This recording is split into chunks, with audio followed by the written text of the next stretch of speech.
Happy Friday, everyone. Rick Woodward from the agency Real Estate here, just giving you a snapshot in terms of the real estate world throughout the Willoughby catchment area throughout the last 7 days. Now, the market's been going for a couple of weeks now, but the sample size that we have is pretty small, as there's not been heaps of properties that have sold at the moment. Now, there's been 5 properties that have traded throughout the Willoughby catchment area. The average days on market for those properties are 15 days. The average gap between guide price and 7 price is actually 7.5%. And it's interesting to see because it shows that the buyers have a real intent and desire to try and purchase right now, which is very different to what we would have seen at the back end of last year. Now, this week there was 17 homes that came on the market across all those suburbs. What would surprise you was there was no family homes that popped on the market in Northbridge. There was none in Castlecrag. There's quite a high volume in Willoughby. There was a little bit in Crows Nest and a little bit in Narrabeen. But throughout Northbridge and Castlecrag, it was really, really quiet. There's a couple of development and renovation opportunities that have come on. So in Northbridge, for example, 25 Coolin Road has come onto the market with a guide of 8.9 million.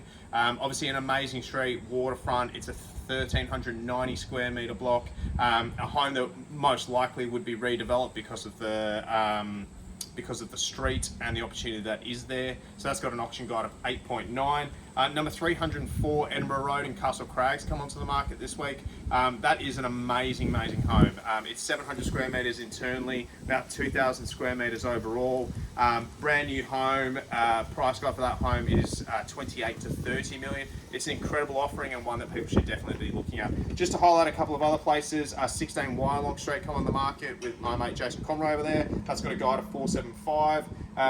34 Cowdroy Avenue with a guide of 14.5, 111 High Street in Willoughby with a guide of 2.3, and 44 Hector Road with a guide of 4.4. But there's 17 properties that you can see on that list just below. Now, in terms of homes that have sold, 125 Holtman Street in Crows Nest, that property had a guide of 3.5 that was put on the market last week, traded this week for around 3.95, which is a terrific outcome for the owners, and the buyers have bought a beautiful home there. 15 Vernon Street in Camaray, that home traded this week for 575. It did have an auction guide of 5 million. It was listed on the market for 8 days, but that just shows the real strength of the market. That property was for sale. It wasn't an auction, so obviously had competition, but a really interesting reference too. 41 Rhodes Avenue, that one in Narrabeen, that one traded for around 4.95. Cracking result, beautiful home, but interesting to see, obviously been on the market for a very short period of time. In terms of the auctions this week, it's just number 151 Tyndale Road in Tarman that goes to auction. That's it for the moment. You'll naturally see more homes come on the market over the next couple of weeks, but if you are considering options, please get in touch with myself or Inigo, and we'd love to help you moving forward.